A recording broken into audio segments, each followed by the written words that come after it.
Hi everybody, welcome to our Tuesday tips. We've finished with our overlocking basic techniques, so now we're going to start talking to you about machine embroidery. Now, a lot of you out there are already machine embroiderers, some of you are thinking about it maybe, and some of you are brand new. So we are going to just take you through some basics when we are going to be doing machine embroidery. Now, if you look at my jacket over here, my denim jacket, when I do embroider, I actually do it on clothing. I'm absolutely just loving working with my garments. But again, you can go and do it on cushions. You can go and do it on table linen. You can do it on so many things, on your bedding. The most beautiful baby clothing, all of that out there. There is just such a lot of things that you can do when you are going to be embroidering. Now, I wanted to go through just some of the basics of stabilizing when we are embroidering. Now, we've got different ones, and I know because we've got a lot of new, let's say newbies, that's been doing embroidery and that's been asking us these questions. So I thought, what a great way of starting with this and actually answering the questions. And all those questions are, how do I stabilize? What thread do I use? If I want to use metallic thread, what must I do? So all of that I'm going to be answering for you in this video today. Now let's start first off looking at needles. It's always important to know what needle to use when you are busy with your project. Now, we went through a stage that we got a lot of machines going to our technical department due to needles breaking. And you know, as soon as we break our needles, we can put our timing out of our machine, out of the machine. So that was one of the things that happened. So for us, it was also when I was brand new with my banana shop at that stage, it was actually quite a good learning curve for us when we got all these things coming through from the technical department. Now, a lot of ladies were using a number 75 needle. And we all were using 75 needles because a lot of the digitizing designs that we bought, if there was a PDF included, the digitizers told us use a 75 needle. And then the technician came back and he said, why are everybody using 75 needle? All the machines that's going in. And I'm not talking, we were busy with a project. I'm talking about 5 machines in one go that had to go into him. And he said 75 is not a needle for embroidery. 75 is great if I'm doing small lettering. It's great if I'm doing my red work. It is really, maybe if it's really that fine fabric, but again, it's also depending on the design. It must be a design that, like your red work, there's not a lot of density to the design. As soon as we start looking at working on our normal fabrics, we are doing normal designs like this little cat over there that's got more stitches, it's more dense, you do need a 90 needle. And I must tell you, when we did that switch over with our customers, it was amazing because we didn't get all these needle breakage, we didn't get all the machines coming into us for timing that is out. So that's why I just wanted to really firstly touch on needles. Now you are going to, like I said, now a 75 or a 90. 90 is going to be your go-to needle. And you can go and you can really work with a universal needle. We are now getting in the needles like our smetch, even the banana needles. We are now getting a lot of our embroidery needles as well. So if I'm looking at my smetch needle here, I've got an embroidery needle number 90 and a 75. So your embroidery needles will always come 75 or 90. Universal, obviously we've got all sizes in the universal, and there you'll also basically stick to your size 90 unless you are going to be doing that red work. And if I'm talking a 90, that is our metric system, it's also marked as a size 14 needle. Now that is the one that you're going to work with.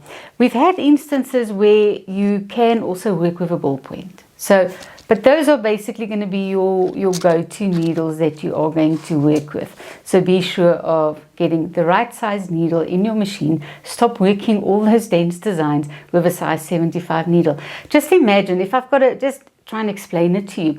We've got maybe 1 or 2 layers of stabilizer. Then I've got my fabric. Then I'm doing stitches, and if it's a dense design, it's doing a couple of stitches over the stitches. Think of all that layers already that my needle's got to go through.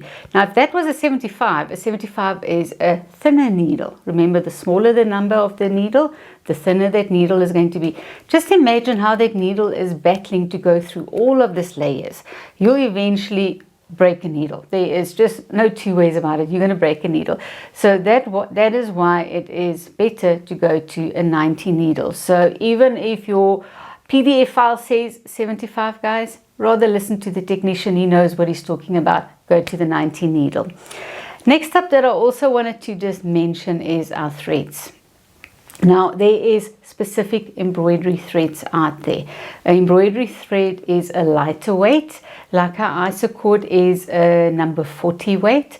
And all those designs out there, and I would say most of our embroidery threads are about a number 40. Now, all the digitizers out there are digitizing for embroidery thread. Now you go and buy a normal polyester, which is my all-purpose sewing thread, and you want to embroider with it. Remember, that thread is thicker than this thread. So the density of your pattern is just going to be way out, again, causing needle breakage at the end of the day. So also maybe damaging your fabric. We've always got to put all these things together. What's going to happen with my fabric as well? So rather look for your embroidery threads. Don't use your normal sewing threads that you're using on your overlocker or sewing garments or any projects. Don't go and use that. Look at what the digitizer is telling you to use. Remember, I don't have to use the brand that the digitizer is using. I can always use another brand, whatever brand I'm busy with, and just look at a similar color. Most of our computerized embroidery machines today does allow us to choose what brand of thread we are going to use. I know with my Benina, when I go into the colors, it gives me all the thread names over there, and I can literally go and choose my thread name that or the brand that I am using. So go and look at that. One thing that you will notice if you are totally new to embroidery, that if you are working with a design, let's say it was digitized, I'm just going to say Madeira. Everybody knows Madeira. I use isocord. If I go and put it on my embroidery software, and that is not even if it's my free software like the Benina Artlink, and I change the name of the brand, I can go in the software and say change it over from Madeira to isocord because that's what I'm using. It's going to throw the colors out slightly for you. Where their green is, I might have an orange, anything like that, because they specifically digitized it for that thread. So be aware of that. Rather go and print yourself the image and also their color chart that they've used, and rather try and take the time and go and just change the color numbers where you need to change it, so that if it's on your embroidery machine screen and it's showing orange, and I go look here and I know, oh no, that's not supposed to be orange, it's supposed to be green. I know it's just for you so that you are stitching out your design correctly. But I've had one also where it was a teddy bear, and it threw the teddy bear in a totally different color. It just mixes up the colors as soon as I do change on my machine or even in my software the brand name. So just be aware of that if you are new to embroidery, that might happen. Now we use isocord, or myself and Cynthia behind the camera, that's our embroidery lady. We use isocord in the Benina shop. We actually also sold the isocord. We still have isocord that we sell. Isocord is a stronger thread, and also it is color fast. They also use it on the industrial embroidery machine, so it shows you how strong it is. And also a lot of our Benina machines is also a high speed. I'm talking now Benina, coming from a Benina background. I really don't know the other brands out there, what will work for them. So you've got to really look at what your machine likes, or what your dealer where you bought your machine suggests that you use. But machines can be a little bit temperamental. As soon as it doesn't like a thread, you're going to know about it. It's going to give you issues when you're sewing. But one issue that we did find, and this I just wanted to mention to you, if your machine is a high speed, if it can sew, let's say 1,000 stitches per minute, it's not our baby machines really where I'm sewing 500 or 600 stitches. I'm really talking now about our higher speed domestic machines. You might find that with certain threads, it's going to shred.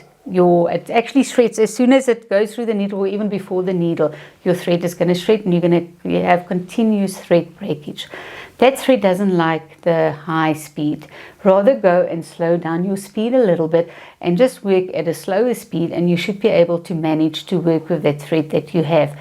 But Again, as I said, speak to your dealer wherever you've bought your machine. They are there to advise you what is going to work best for your machine at the end of the day, and just go with what they are suggesting for you. So that was my isocord, and that's my rayon embroidery thread. And in the isocord we get our variegated as well.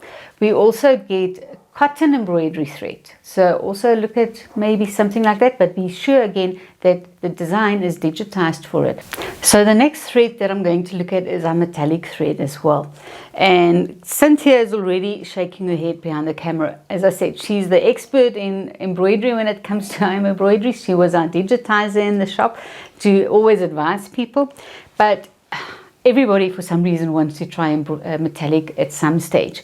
Now you've got to be careful when you're working with metallic. First off, I need to have a specific needle for it. So I need to have my metallic needle. It will say metallic, or in the Benina range it's the Metafull needle. And then also I need to be at a lower speed, and I need to lower my tension as well. If you do those, you shouldn't have problems, but it usually is a more difficult thread to work with. So I'm not going to say too much about this because it's really not my favorite or Cynthia's favorite there. She's still shaking her head behind the camera. But if you want to go, try it. I must be honest, I was doing a wall hanging with my machine, and it asked for some metallic thread, but I just used a normal embroidery thread that actually looked like gold, and I did it with that, no problems whatsoever. So that is our threads that we have. Obviously there's a lot of specialty threads out there. I'm not going to touch on all of them, because all of them must be specifically digitized for that thread. If we look, for instance, just one that I do want to mention is the Madeira. It's got the Lana, which is a wool thread, which is beautiful because once you embroider with it, you actually can take a little brush and you fluff it up. And it actually, so if you do a teddy bear in it, anything like that, it almost looks furry if you've worked with that. But again, specific designs for that. Usually with the Madeira, I know they do sometimes have a pack and they have a DVD in there with the designs that are specifically digitized for the Lana. So go and have a look at what your dealer is offering. There is a lot out there, but please be aware of your limitations to what that design wants. As soon as I've got a dense design and I'm not using the correct thread or the correct weight of thread, I'm going to have a bit of an issue with my embroidery machine. Now, the next thing that I wanted to touch on is stabilizing. We've had also people that come in with problems with the embroidery, and those are the sort of things that we look at. What needle, what needle size that you use, what stabilizer that you use, all of that. And our suggestion was also always, and it's not that I'm saying these, I don't want to talk bad about designs out there, but there is a couple of designs out there that's not good or not perfectly digitized. Let's put it that way.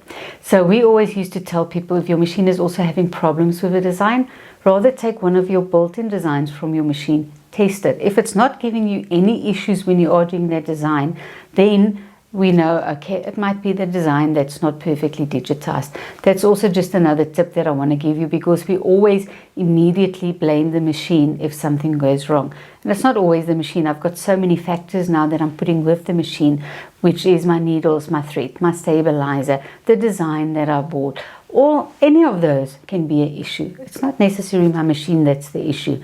So rather take a step back, test another design and see if it's still giving you issues. If it's then still giving you issues, then you know, okay, I've got to maybe go see my dealer or the technician just to see if there's something wrong with my machine. So that is also just a very, very good tip, because that is what we used to have to do with our machines, is just test it as well. Now let's have a look at our stabilizers. When we start talking about stabilizers, we have our Cutaway, we have the Tearaway, we've got a Washaway as well. Those are the main ones that I do work with. There's some that you can iron on as well, but not something that we actually use. Our main one is really for myself and for Cynthia and for Annie that did our embroidery classes, was the Avalon Plus, which is the Washaway. That was really our recommended one. But sometimes we do need to use the other stabilizers. So let's go through those stabilizers. We've got a stitch and tear. Now stitch and tear is perfect if you're going to be testing, if you are quite a newbie as well to the embroidery and you want to really do a lot of work And then you can go to the stitch and tear. It's not an expensive tear away. But again, there's different qualities out there. Please be aware that you rather buy a good quality. Some of them, as I'm embroidering on the stitch and tear, they're almost disintegrating. Where the needle is going through the stitch and tear, it's already almost falling apart, if I can put it that way. So we want one that's not going to be falling apart, but that I can easily tear away. And you can see when I tear, can you see how it's tearing?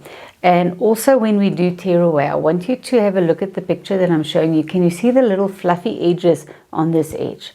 If I see that, I know it's going to be a good stabilizer. If it's just a totally clean tear, I know I'm going to have problems where I'm embroidering and it might just totally start pulling or falling apart almost on that area. So this is something that you do want to have a look at, is if you buy one, just give it a little bit of a tear.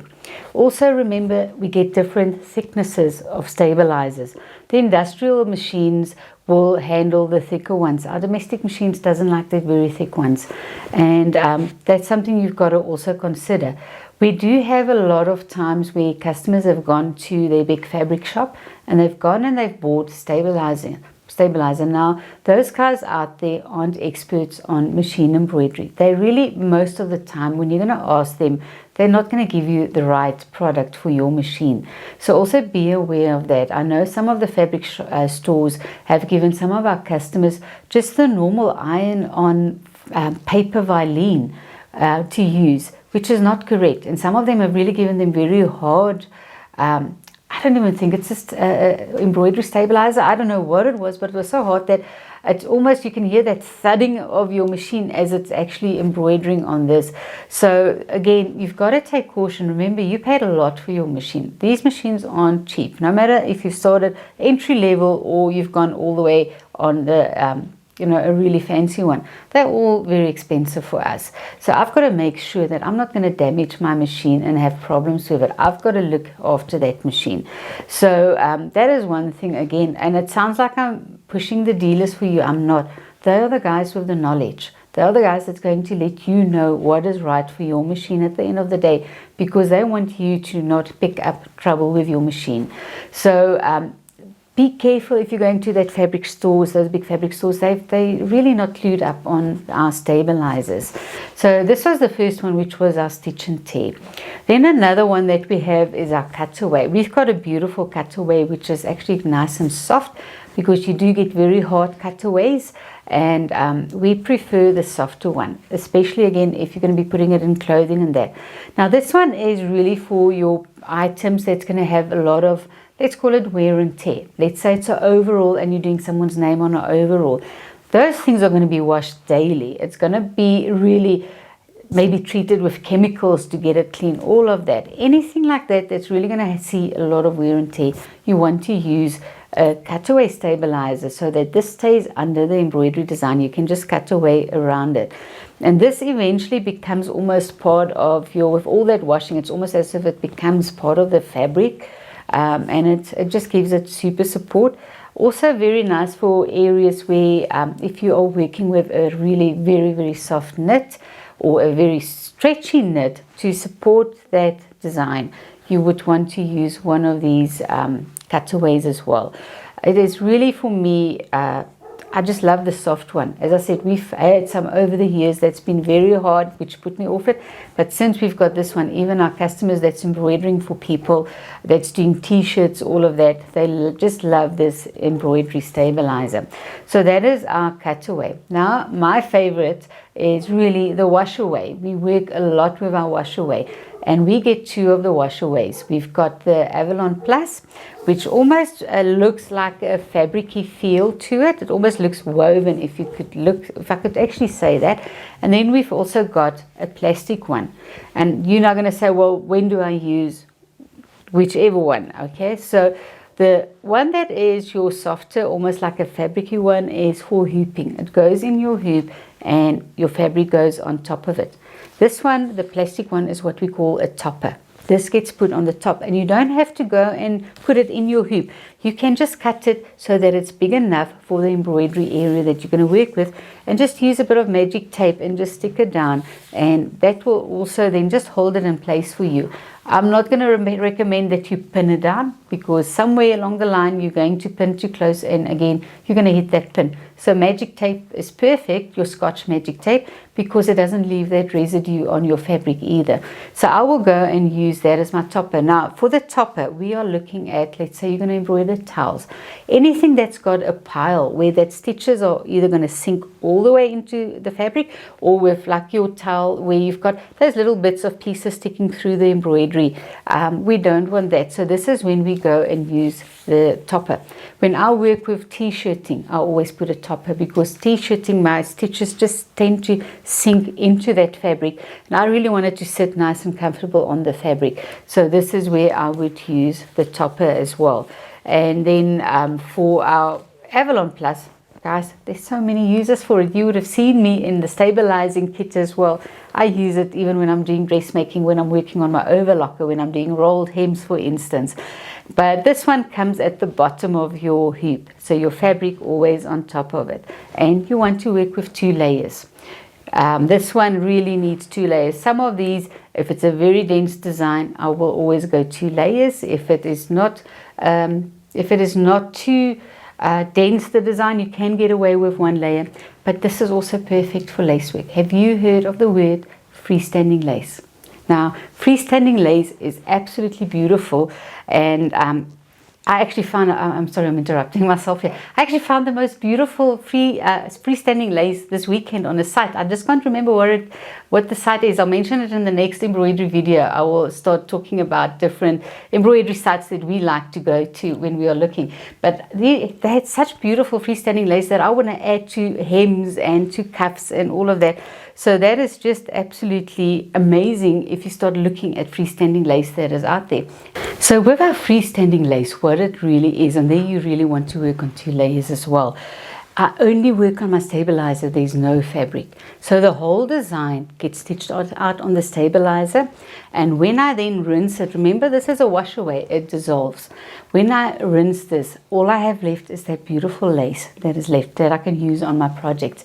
Now I don't want you to confuse lace. If you see they say it's a lace embroidery design, because that one needs to be on fabric. I can go and do it on my fabric, my organza, my chiffon, anything like that. But freestanding lace is really a specialized digitizing technique where all those threads are somehow they are interlocking together, so that when I wash this, it's not going to fall apart. If you're just going to take a normal lace design and work it on here and you wash it, I'm going to tell you all you're going to end up with is a bundle of threads, because it's not freestanding lace. So please be aware if you start browsing on the internet for designs as well. It must say freestanding lace, or they usually say FSL. Alright, so that is what you are going to look for. And that is usually a high stitch count, so you've got to be patient when you are going to be working with that. But the most beautiful end result at the end of the day. Again, one of our digitizers here, I'm going to actually mention her name, is Louise Mayer. She has got beautiful, beautiful freestanding lace designs for t-shirting. She's got, I think she's got the, I wonder if it was hers. Now, I'm just going to ask Cynthia behind the camera. Did she do the ones which was the Christmas ornaments and that? She's got beautiful Christmas ornaments. Her name is Louise Mayer, so you can go and look at Louise Mayer Originals. Sorry, I'm not advertising anybody here, but we've worked with her designs, and she's got absolutely beautiful freestanding lace. That is just off the head of someone that I can think of that does amazing freestanding lace. We have used, where it's not really embroidery stabilizer, which was the iron-on Vilene that we use usually on our garment sewing, but also a softer one, not the very thick one. It was like the one that I showed you last week, my knit one. And also, if you can get Dimension, it's called Dimension. We have made projects and cushions, for instance, where we've ironed on the stabilizer because we wanted to stay a part of the fabric almost, because that's again something that I wanted to keep its shape. I'm going to wash it a couple of times. So anything like that. We even had a project where it was quilled blocks that was embroidered. So the whole quilled block was actually, we ironed on the violin onto it. And it just helps with stabilizing it and also the wear and tear of that item at the end of the day. So that is what we are going to suggest that you look at when you are looking at your stabilizers. Okay, the last item that I wanted to also talk to you about, and I'm touching on everything now really, as I said, this is the basic tips and techniques for embroidery, and I'm touching on the stuff where we had lots of people coming in having problems with the embroidery. And one of the issues that we had, and I'm showing you the Mira Spray. This is a temporary adhesive. I would say this is the best on the market if you're embroidering, really. This is to almost if you want to float your fabric, so you would put your stabilizer in the hoop. I would spray some of the Mira Spray, and I can put my fabric on top of it. Perfect if you're working with those difficult fabrics like your velvet. As soon as you put velvet in the hoop, it almost leaves like a burn mark on it. You just can't get it out. So sometimes, even when I worked with certain t-shirting as well, I went and I would go and spray this onto my stabilizer. And again, perfect if you're doing machine embroidery applique. Perfect for that. It just keeps that fabric in the correct place for you. Now, we have had lots of problems coming up over the years with people that's not used a good quality. Remember, like anything out in the market, you get your quality, which is like the Mira Spray, but there's always a cheaper brand out there as well. Now, unfortunately, the feedback that we had from our customers, and not just feedback, it actually happened to them, that some of those cheaper sprays weren't really good for their machines when they did the machine embroidery. Remember, it's a sticky, it's like a glue. And when they embroidered, one of our customers eventually damaged the whole bobbin system, because as the needle was going through that fabric, it was pushing the glue through to the bobbin system. And because it wasn't a temporary spray, it didn't just dissolve. It actually was permanent. She started getting a buildup of glue because she did a lot of applique work. And she got a lot of buildup that eventually they couldn't do anything for that bobbin. They couldn't clean it out. It was these hard pieces of glue on her bobbin system. So they had to really go and replace the bobbin system. Now this is also, and I know some of you out there is going to say I'm talking nonsense, but I'm telling you from our experience, people are using Prit. They're using glue sticks that's meant for paper. It's not for fabric, guys. And I know some people say, oh, but it's working for me. We saw the results of actually working with those things. Remember, I had my banana store for 10 years, and this is all things that we picked up and feedback we get from technicians all the time. But eventually it damaged it. It's not going to be immediate. So you're going to say, oh, she's talking nonsense. But I'm going to tell you, keep on doing it, and you are going to end up paying for a new bobbin system at the end of the day. So rather pay a little bit more and get the right product that's not going to damage your machine. And I'm not going to name brands. I'm naming Mira because that is the only one that I will use on my machine. I know it's a bit more pricey, but I am very much aware of what those other brands are going to do to my machine.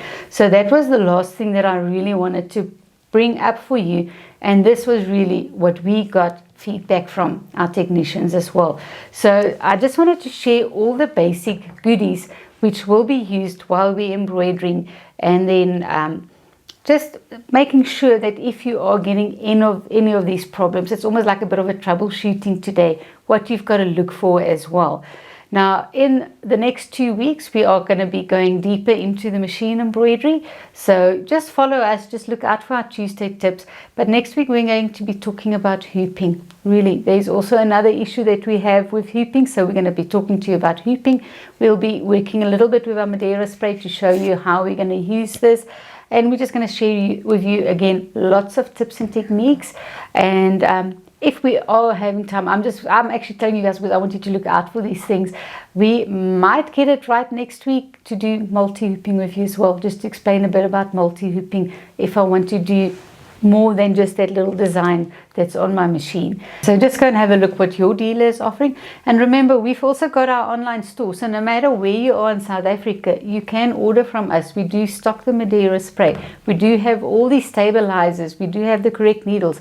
So you can just go to www.schueferdesigns.co.za and you can go and order any of these, and you'll know that you are going to have the right product that you're not going to damage your machine at the end of the day. That is why we are doing these tips and techniques with you. We want you to actually enjoy your embroidery and not pick up any or not have any hiccups along the way. And that's the whole aim of these tips and techniques, to let you know what is out there, what is right for your machine, and also how are you going to use these products, which we are going to be talking about more in next week's Tuesday tips.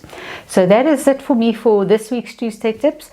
You guys must have a lovely week. I do hope that you get a lot of sewing done. If you've got an embroidery machine and it's been sitting there, go and take it out, go and dust it off, and go and embroider a little bit. And again, you can go to my Facebook pages. You can always go and share any of your makes with me. I love seeing what everybody is making out there. And then it also inspires our customers to see what you are doing, because that will get them going as well. So till next time, happy sewing.